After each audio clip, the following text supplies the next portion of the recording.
తెలంగాణ భవన్లో doctor BR Ambedkar జయంతి వేడుకలు ఘనంగా నిర్వహించారు. అయితే ఈ కార్యక్రమంలో బీఆర్ఎస్ వర్కింగ్ ప్రెసిడెంట్ కేటీఆర్ ముఖ్య అతిథిగా పాల్గొని ప్రసంగించారు. ఈ సందర్భంగా అంబేద్కర్ వ్యక్తిత్వం, నాయకత్వం, రాజ్యాంగ నిర్మాణంలో ఆయన పాత్రను కొనియాడారు. దళిత బంధును వల్ల పార్టీకి కొంత నష్టం జరిగినా ఒక దమ్మున్న కేసీఆర్ లాంటి నాయకుడే ఇలాంటి పథకాలు ఇస్తారని అన్నారు. బీఆర్ఎస్ హయాంలో అందరి అభివృద్ధిని దృష్టిలో ఉంచుకొని పథకాలు అమలు చేసినట్లుగా తెలిపారు. మాట్లాడుతుంటారు మా నాయకులు ప్రైవేట్ సంభాషణలో నాతో, అన్న మనకు దళిత బంధు వల్ల కొంత నష్టం జరిగిందన్న రాజకీయంగా అని మాట్లాడతారు. సరే, రాజకీయంగా నష్టం జరిగితే జరగచ్చు కాక, కానీ రాజకీయాల్లో అప్పుడప్పుడు గెలుస్తాం, అప్పుడప్పుడు ఓడతాం, అవన్నీ కామన్, అది పెద్ద ఇష్యూ కాదు. నష్టం జరిగితే జరిగిండొచ్చు కాక పర్వాలేదు, కానీ కేసీఆర్ లాంటి ఒక సాహసి, ఒక స్వాప్నికుడు, ఒక దమ్మున్న కలేజా ఉన్న నాయకుడు మాత్రమే దళిత బంధు లాంటి పథకాన్ని ఆలోచన చేయగలుగుతారు. ఇంకోటితోని రాజకీయాలు ఆలోచించి లాభ నష్టాలు బేరీ చేసుకొని ఇస్తే సీట్లు వస్తాయా, ఇవ్వకపోతే సీట్లు వస్తాయా అని ఆలోచించడానికి అర్థం కూడా కాదు. ఎందుకంటే ఒక రైతు బంధు పెట్టాలన్నా కలేజా ఉండాలి, ఒక దళిత బంధు పెట్టాలన్నా కలేజా ఉండాలి, ఒక డబల్ బెడ్రూమ్ ఇల్లు కట్టిస్తా పేదవాడికి అని చెప్పాలన్నా దమ్ముండాలి. ఆ దమ్మున్న నాయకుడు కేసీఆర్. సరే, లాభం కొంతమందికే జరగవచ్చు, అందరికీ జరిగింది. మొత్తం రాష్ట్రంలో దళిత సమాజం మొత్తానికి పైసలు అందినాయి నేను అంటలేను, కానీ ఎక్కడనో దగ్గర 1000 మైళ్ళ ప్రయాణం కూడా ఒక్క అడుగుతోనే ప్రారంభం అవుతుంది. మరి ఆ 1000 మైళ్ళ ప్రయాణానికి భారతదేశ స్వాతంత్రానంతరం మొట్టమొదటిసారి ఒక స్వాప్నికుడులాగా ఆలోచించి ఎందుకు దళితులు ధనికులు కావద్దు, ఎందుకు శాశ్వతంగా ఒక తరమే అప్లిఫ్ట్ చేయొద్దు అని ఆలోచించిన నాయకుడు కేసీఆర్ గారు. కాబట్టే నాకు ఇలా గర్వంగా అనిపిస్తూ ఉంది. కొన్ని ఎగ్జాంపుల్స్ ఇక్కడ నేను వచ్చినప్పుడు వాళ్ళు చాలామంది మాట్లాడుతుంటారు మా నాయకుడు.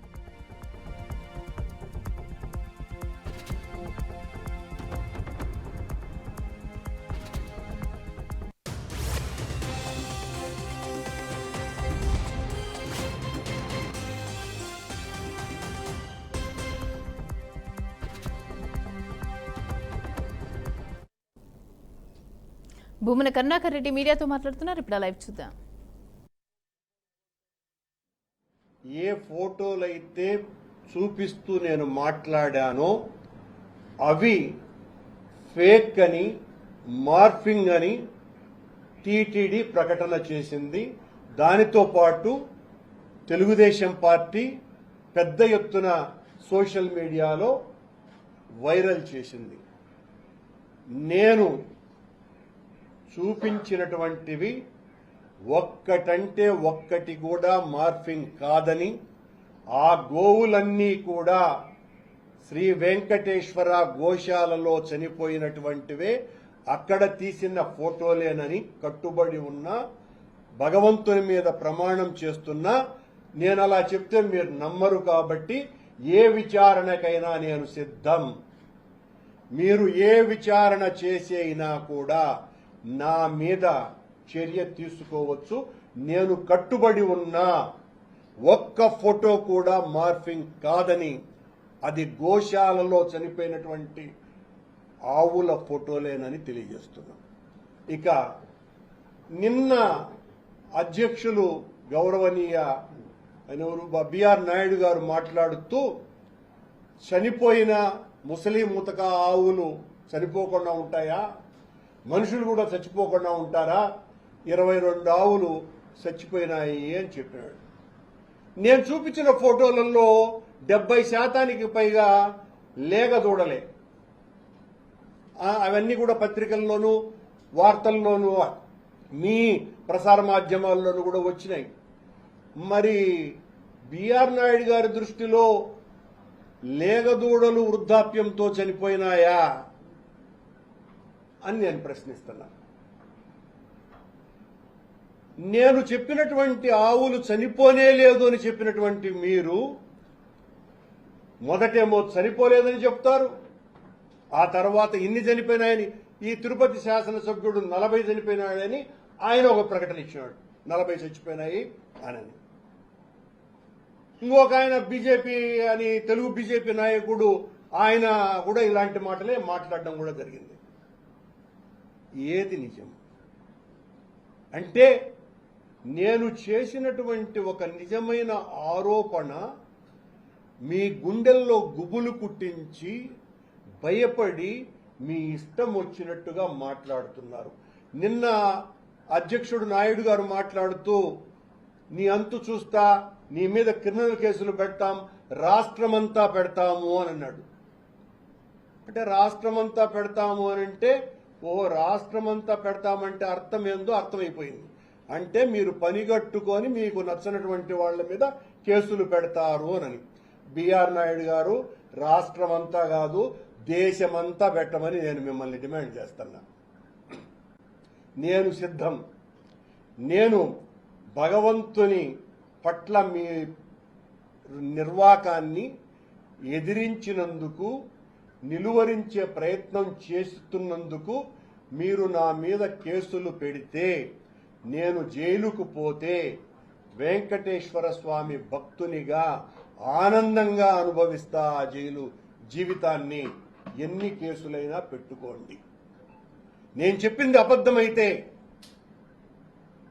దేనికైనా కూడా నేను సిద్ధమే.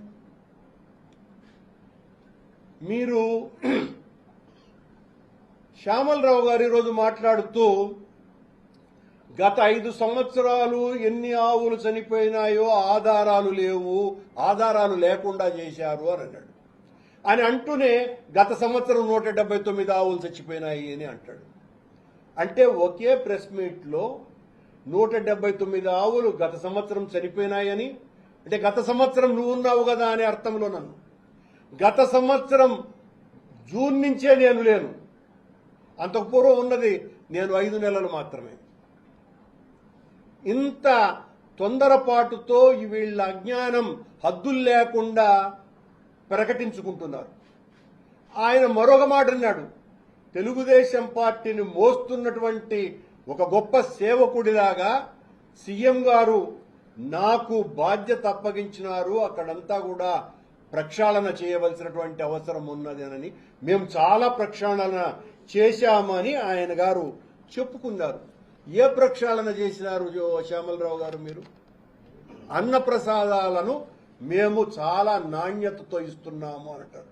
ఎక్కడ మార్పులు జరిగినాయి? మీరు చెప్పుకోవటమే తప్ప, మీరు చెప్పుకొని సంకల్ గుద్దుకోవటమే తప్ప మీరు చేసినటువంటి పెను మార్పు ఏమీ లేదు. మేము ప్రక్షాళన చేసినామని ఇప్పుడేదో భక్తులకు అందరికీ కూడా అన్నప్రసాదాలు అందజేస్తున్నాము క్యూ లైన్లలో అన్నారు. అయా శ్యామలరావు గారు, గతంలో రాజశేఖర రెడ్డి గారు ముఖ్యమంత్రిగా ఉండగా ఆయన సూచనతో నేను అధ్యక్షునిగా ఉన్నప్పుడే క్యూ లైన్లలో ఉన్నటువంటి వాళ్ళకందరికీ కూడా అన్నప్రసాదాలు పాలు ఇవ్వాలన్నటువంటి ఆలోచన చేసి దాన్ని ఆచరణలోకి తీసుకొని వచ్చి అప్పటి నుంచి ఈ ఆచారం కొనసాగుతోంది అని మీకు గుర్తు చేస్తున్న శ్యామలరావు గారు, ఇదేదో మీరు పెడుతున్నటువంటి ఏదో గొప్ప చర్యగా మాట్లాడుకుంటున్నారు మీరు. అలాగే ఎమర్జెన్సీ పేరుతో రాజ్యాంగాన్ని హత్య చేసిందని తెలంగాణ బీజేపీ చీఫ్ కిషన్ రెడ్డి మండిపడ్డారు. భారత రాజ్యాంగ నిర్మాత భారతరత్న డాక్టర్ బిఆర్ అంబేద్కర్ జయంతి సందర్భంగా కిషన్ రెడ్డి నివాళులర్పించారు. కాంగ్రెస్ పార్టీ పైన ఫైర్ అయ్యారు. రాజ్యాంగం రాసిన అంబేద్కర్ ను కాంగ్రెస్ పార్టీ అడుగడుగునా అవమానించిందని సంచలన వ్యాఖ్యలు చేశారు. అలాగే కాంగ్రెస్ హయాంలోనే అంబేద్కర్ రాసిన రాజ్యాంగాన్ని కాలరాసి ఎమర్జెన్సీ విధించారని గుర్తు చేశారు. ఎమర్జెన్సీ పేరుతో కాంగ్రెస్ పార్టీ రాజ్యాంగాన్ని హత్య చేసిందని ఆగ్రహం వ్యక్తం చేశారు. భారత రాజ్యాంగానికి సంబంధించినటువంటి ఒడిదుడుకులన్నిటిపైన కూడా చర్చించాల్సిన అవసరం ఉంది. ఏ రకంగా ఈ రాజ్యాంగాన్ని నిర్వీర్యం చేయాలని, ఏ రకంగా రాజ్యాంగానికి తూట్లు పొడవాలని 75 సంవత్సరాలుగా కాంగ్రెస్ పార్టీ చేసిందో, ఏ రకంగా డాక్టర్ బాబాసాహెబ్ అంబేద్కర్ గారి యొక్క ఆలోచన విధానాన్ని తుంగలో తొక్కేటువంటి ప్రయత్నం చేసిందో అందరం కూడా మరి చర్చించాల్సిన అవసరం ఉందని చెప్పి ఈ సందర్భంగా నేను కోరుకుంటున్నాను. మనకందరికీ తెలుసు, రాజ్యాంగ రూపకల్పైనటువంటి డాక్టర్ బాబాసాహెబ్ అంబేద్కర్ ను అడుగు అడుగున ఏ రకంగా అవమానం చేస్తుందో పెద్దలు చెప్పారు. కాంగ్రెస్ పార్టీకి రిజర్వేషన్స్ ఇచ్చేటువంటి ఆలోచన నచ్చలేదు నెహ్రూ గారికి. బహిరంగంగా ఆయన ముఖ్యమంత్రులకు ఉత్తరం రాశాడు, ఈ రిజర్వేషన్ అమలు చేస్తే ఇబ్బందులు వస్తాయని నెహ్రూ గారు. ఆ కోపంతో డాక్టర్ బాబాసాహెబ్ అంబేద్కర్ రాజ్యాంగ నిర్మాతగా ఆయన ఆ రోజు నేతృత్వం వహించి రిజర్వేషన్ పెట్టినందుకు నెహ్రూ గారు కోపం వచ్చి ఆయనను అడుగడుగున అడ్డుకునేటువంటి ప్రయత్నం చేశారు.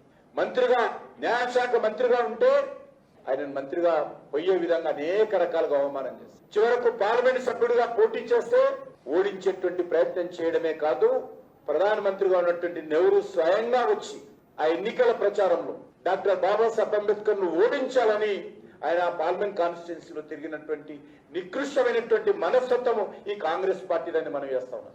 ఈ 75 సంవత్సరాల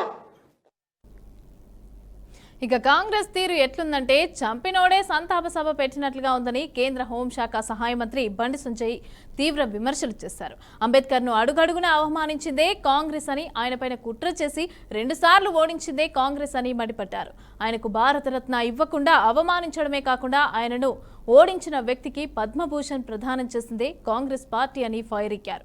అలాంటి పార్టీ ఇవాళ అంబేద్కర్ జయంతిని పండగలాగా నిర్వహించాలి అనడం సిగ్గుచేటని, తక్షణమే బడుగు బలహీన వర్గాల ప్రజలందరికీ కూడా కాంగ్రెస్ పార్టీ క్షమాపణ చెప్పాలని డిమాండ్ చేశారు.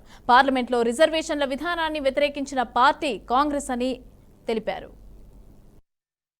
అంబేద్కర్ వ్యతిరేకిస్తూ ఇవాళ కాంగ్రెస్ పార్టీ వ్యవహారాలు ఎట్లుందంటే చంపినోళ్ళే సంతాప సభ పెట్టడం తీరున్నది. ఇవాళ రాష్ట్ర వ్యాప్తంగా ఘనంగా నిర్వహించాలి. ఘనంగా కాంగ్రెస్ పార్టీ ఇప్పటికైనా క్షమాపణలు చెప్పాలి. బడుగు బలహీన వర్గాలకు క్షమాపణ చెప్పాలి కాంగ్రెస్ పార్టీ. ఇన్ని సంవత్సరాలు బాబాసాహెబ్ అంబేద్కర్ అవమానపరిచింది కాంగ్రెస్ పార్టీ.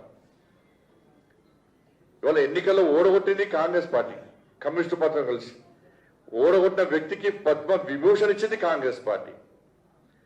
ఇవాళ డూబ్ గాంధీలకు, ఇందిరాగాంధీ, రాజీవ్ గాంధీలకు భారత్ ఇచ్చుకున్నారు తప్ప రాజ్యాంగ ప్రధానమైనటువంటి బాబాసాహెబ్ అంబేద్కర్కి ఎప్పుడు కూడా భారతరత్న ఇవ్వాలని చెప్పి కోరుకోని పార్టీ కాంగ్రెస్ పార్టీ. ఎప్పుడు కోరుకోవాలి కాంగ్రెస్ పార్టీ భారతరత్న ఇవ్వాలని చెప్పండి. ఇవాళ అడిగడు కూడా అవమానపరిచే పార్టీ ఇలా కాంగ్రెస్ పార్టీ. ఏ రోజు బాబాసాహెబ్ అంబేద్కర్ ఆలోచన విధానాన్ని కాంగ్రెస్ పార్టీ సమర్థించలే. నెహ్రూ కాలం నుంచి రాజీవ్ గాంధీ వరకు కూడా పార్లమెంట్ లో, సాక్షాత్తు పార్లమెంట్ లో రిజర్వేషన్ విధానాన్ని వ్యతిరేకించిన పార్టీ కాంగ్రెస్ పార్టీ. కాబట్టి ఇన్ని విధాలుగా అవమానపరిచిన కాంగ్రెస్ పార్టీ ఇలా మొసలి కన్నీరు గారుస్తూ వాళ్ళ ఘనంగా నిర్వహించాలని చెప్పి వాళ్ళు చెప్పడం నిజంగా విడ్డూరం ఇది. కాబట్టి వాస్తవ విషయాలను వాళ్ళ సమాజానికి చెప్పాలన్న ఉద్దేశంతో, బాబాసాహెబ్ అంబేద్కర్ స్ఫూర్తిదాయకంగా తరతరాలు గుర్తుంచుకోవాలనే ఉద్దేశంతో భారతీయ జనతా పార్టీ 13వ తారీఖు నుంచి 25వ తారీఖు వరకు కూడా వాళ్ళ సామాజిక సమరసత దినం పేరుతోని అంబేద్కర్ గారి యొక్క జయంతి కార్యక్రమం నిర్వహిస్తున్న విషయాన్ని మనం గుర్తుంచుకోవాలి. ఏ రోజు కూడా భారతీయ జనతా పార్టీ ఒక్కరోజు సమావేశం పెట్టి, ఒక్కరోజు ర్యాలీ నిర్వహించి అంబేద్కర్ గారి జయంతి వేడుక నడపాలని కోరుకోలేదు. గతం నుంచి కూడా భారతీయ జనతా పార్టీ అంబేద్కర్ గారి జయంతి కార్యక్రమాన్ని ఒక పండుగ వాతావరణంలో ప్రతి వ్యక్తి కూడా, ప్రతి కార్యకర్త కూడా ఈ కార్యక్రమంలో పాల్గొంచుకునే విధంగా మనం కార్యక్రమాన్ని ముందుకు ప్రయత్నం చేస్తున్న విషయాన్ని మనం గుర్తుంచుకోవాల్సిన అవసరం ఉంది. కాబట్టి బాబాసాహెబ్ అంబేద్కర్ ను వ్యతిరేకిస్తూ ఇవాళ కాంగ్రెస్ పార్టీ వ్యవహారాలు ఎట్లుందంటే చంపినోళ్ళే సంతాప సభ పెట్టడం తీరున్నది. ఇవాళ రాష్ట్ర వ్యాప్తంగా ఘనంగా నిర్వహించాలి. ఘనంగా కాంగ్రెస్ పార్టీ ఇప్పటి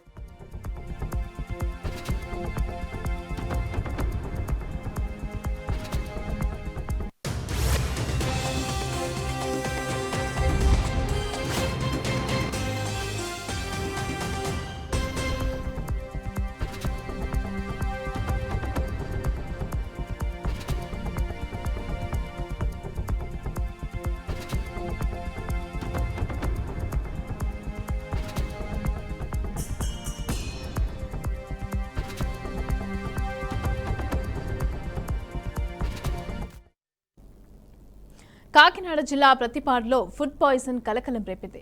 Peddanapalli Avanti frozen foods private లిమిటెడ్లో 35 మంది తీవ్ర అస్వస్థతకు గురయ్యారు. తిన్నవారిలో 5 మంది కిచెన్ స్టాఫ్ కాగా 30 మంది వర్కర్స్ తీవ్ర అస్వస్థతకి గురయ్యారు. బాధితులను చికిత్స మేరకు ఆసుపత్రికి తరలించారు. అయితే ఈ ఘటనను యాజమాన్యం గోప్యంగా ఉంచిందని బాధితులు తెలిపారు.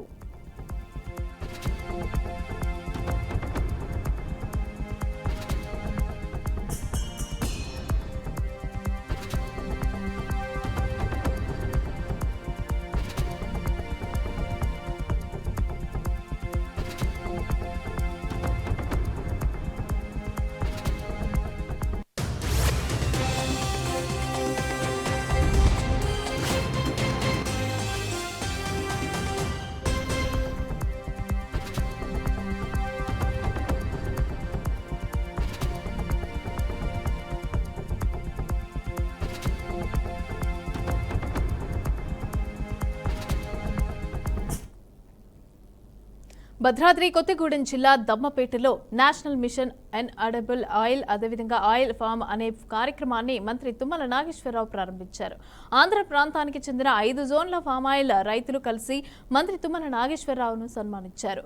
5 జోన్ల పరిధిలోని ఫామ్ ఆయిల్ ఫ్యాక్టరీలు ఓఈఆర్ను తక్కువ చూపిస్తూ రైతులను మోసం చేస్తున్నారని రైతులు తెలిపారు. ఈ విషయాన్ని మంత్రి తుమ్మల నాగేశ్వరరావును కలిసి పరిస్థితి వివరించినట్లుగా తెలిపారు. వెంటనే స్పందించిన మంత్రి తుమ్మలకు వారు కృతజ్ఞతలు తెలిపారు.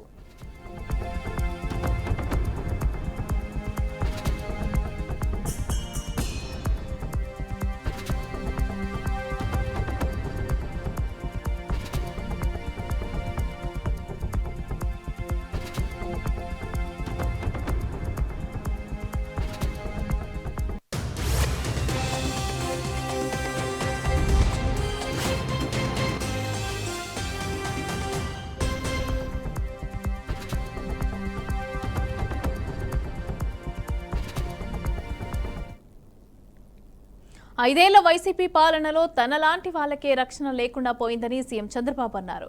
గుంటూరు జిల్లా పొన్నెకల్లు సభలో ముఖ్యమంత్రి చంద్రబాబు ప్రసంగించారు. ఇక నాడు వైసీపీ ప్రభుత్వంలో రాజధాని అమరావతిని ఎడారి శ్మశానం అంటూ వర్ణించారని కామెంట్ చేశారు. రాజధానిని ధ్వంసం చేసి పైశాచిక ఆనందం పొందారని ఫైర్ అయ్యారు. చరిత్రలో ఎప్పుడూ చూడని రాజకీయం 2019 నుంచి 2024 మధ్య చూశానని అన్నారు. తనలాంటి వాళ్లు కూడా బయటకు రాని పరిస్థితి వచ్చిందని పేర్కొన్నారు. 10 నెలల్లోనే ఎవరూ ఊహించని విధంగా రాష్ట్రంలో అభివృద్ధి పనులు చేశామని అన్నారు. నేడు అందరం స్వేచ్ఛగా ఉన్నామంటూ అందుకు కారణం రాజ్యాంగాన్ని రాసి ఆ అంబేద్కర్నేనని తెలిపారు. ఇక ప్రజాస్వామ్యానికి దిశ కల్పించిన వ్యక్తి అంబేద్కర్ అని, ఆయన ఏ ఒక్కరి వారో కాదు అందరి వాడని తెలిపారు. కుల వివక్షకు వ్యతిరేకంగా అంబేద్కర్ పోరాడారని, దళితుల కోసం యుద్ధం చేసిన యోధుడు అంటూ సీఎం చంద్రబాబు కొనియాడారు.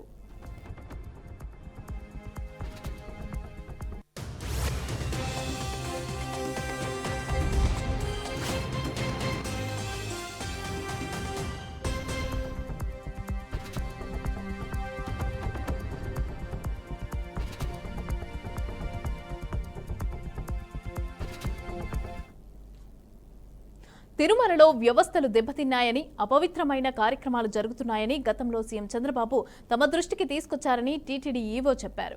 ఈ సందర్భంగా టీటీడీ ఈవో శ్యామలారావు తిరుమలలో జరుగుతున్న పరిణామాలపైన మాట్లాడారు. దళారులపైన పోలీసు, విజిలెన్స్ విభాగం నుంచి చర్యలు తీసుకున్నామని ఈవో శ్యామలారావు పేర్కొన్నారు. ఆవున ఈ కల్తీ విషయం అందరికీ తెలిసిందే. ఏఆర్ డైరీని బ్లాక్ లిస్ట్ లో పెట్టాం. సిట్ విచారణలో ఎవరి నుంచి ఎవరికి నెయ్యి సరఫరా అయ్యిందో వివరాలన్నీ కూడా సేకరిస్తున్నారని తెలిపారు. మీకు అందరికీ తెలిసిందే, ఆవు నెయ్యిలో యానిమల్ ఫ్యాట్స్, వెజిటబుల్ ఫ్యాట్స్ జరిగాయి అనేది రిపోర్ట్లో స్పష్టంగా ఉంది. ఎన్డీడీబీ రిపోర్ట్స్ 4 రిపోర్ట్లు వచ్చాయి. దాని మీద ఏఆర్ డైరీని బ్లాక్ లిస్ట్లో పెట్టాము. ఏఆర్ డైరీ వారు స్వయంగా ఏఆర్ డైరీ వాళ్ళు స్వయంగా సప్లై చేయలేదు. వాళ్ళు వైష్ణవి డైరీ నుంచి తీసుకున్నారు. వైష్ణవ డైరీ, బోలే బాబా డైరీ నుంచి తీసుకున్నారు. ఇవన్నీ కూడా సిట్ ఎంక్వైరీలో కూడా జరుగుతున్నాయి. అలాగే ఇప్పటికే 2 అధికారుల మీద, టీటీడీ ఎంప్లాయీస్ మీద ప్రాసిక్యూషన్ యాక్షన్ అడిగారు. విత్ ఎవిడెన్స్ పెట్టారు. ఎవిడెన్స్ కూడా కరెక్ట్గానే ఉంది. వాటి మీద కూడా ప్రాసిక్యూషన్ శాంక్షన్ కూడా ఇవ్వడం జరుగుతుంది. ఇది ఎందుకు జరిగింది? 320 రూపాయలకి మరి నెయ్యి వస్తుందా? స్వచ్ఛమైన ఆవు నెయ్యి దొరుకుతుందా 320 రూపాయలకి? అవి చూసుకోవద్దా? క్వాలిటీ కంట్రోల్ వ్యవస్థ పెట్టుకోవద్దా? నాణ్యత పరీక్షించుకోవడానికి 80 లక్షల ఎక్విప్మెంట్ మనం కొనుక్కోలేమా? టీటీడీలో ఏ డోనర్ని అడిగినా ఇస్తాడు. ఎన్డీడీబీ వాళ్ళు ఇప్పుడు డొనేట్ చేశారు, మా దగ్గర ఉంది. పోనీ మన దగ్గర లేదు. అలాంటప్పుడు బయట నుంచి అట్లీస్ట్ వెళ్ళి ఎక్కడన్నా టెస్ట్ చేయించుకోవచ్చు కదా మన దగ్గర లేకపోతే. అలాగే టీటీడీ గోశాల విషయానికి వస్తే, ఇన్ని చేసిన టీటీడీ గోశాల విషయం ఎందుకు మర్చిపోతాం? గోశాల విషయంలో కూడా చూసాం. గోశాల విషయంలో కూడా ఎన్నో అవకతవకలు ఉన్నాయి, అక్రమాలు ఉన్నాయి. ఇవన్నీ కూడా ఇప్పుడు మీకు చూపిస్తాను. ఎందుకంటే ఇవన్నీ పని చేసుకుంటూ వెళ్ళిపోతూ ఉంటాము. సో వీటి మీద చేసిన వాటిని సరిదిద్దుకుంటూ వెళ్ళిపోతాం. ఇలా ప్రెస్ మీట్ పెట్టి జనరల్గా పెట్టడం లేదు. బట్ ఇప్పుడు అందరికీ చెప్పాల్సిన పరిస్థితి వచ్చింది. ఇప్పుడు మార్చ్ 2021 నుంచి మార్చ్ 2024 దాకా జరిగిన అక్రమాలు ఏంటి? విజిలెన్స్ రిపోర్ట్స్ క్లియర్గా ఉన్నాయి. విజిలెన్స్ రిపోర్ట్స్ ఏవి ఇప్పుడు సృష్టించినవి కాదు. అప్పుడు రిపోర్ట్స్ ఉన్నాయి, అప్పుడు ఫోటోగ్రాఫ్స్ ఉన్నాయి, అప్పుడు వీడియోస్ ఉన్నాయి.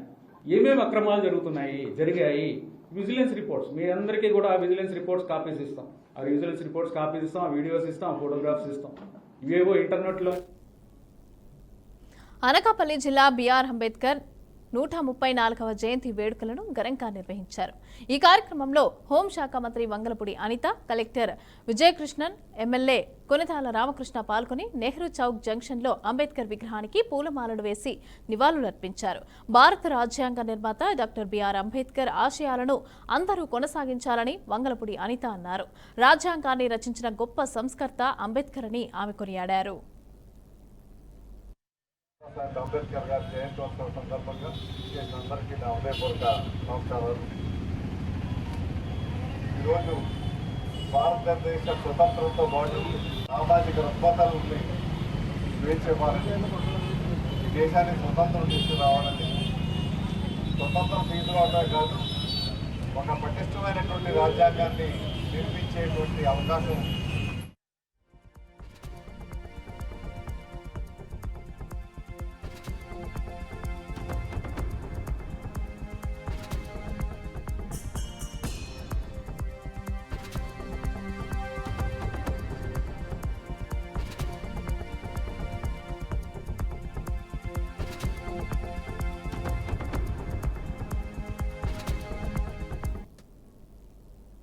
రంగారెడ్డి జిల్లా షాద్నగర్ బైపాస్ రోడ్ సమీపంలో ఓ గుర్తు తెలియని యువకుడు దారుణ హత్యకు గురయ్యాడు. కొందరు గుర్తు తెలియని వ్యక్తులు అతని గొంతు కోసి కడుపులో పొడిచి హత్య చేశారు. హత్యకు గురైన యువకుడి వయసు 25 సంవత్సరాల నుంచి 30 సంవత్సరాల మధ్య ఉంటుందని పోలీసులు తెలిపారు. మృతుడి కుడి చేతిపైన జై బాలయ్య అనే టాటూ ఉందని, మెడలో ఉన్న లాకెట్లో ఓవైపు వెంకటేశ్వర స్వామి, మరోవైపు అమ్మవారి బొమ్మ ఉందని చెప్పారు. కేసు నమోదు చేసి దర్యాప్తు చేస్తున్నట్లు పోలీసులు వెల్లడించారు. మృతదేహాన్ని పోస్టుమార్టం నిమిత్తం ఆసుపత్రికి తరలించినట్లుగా తెలిపారు.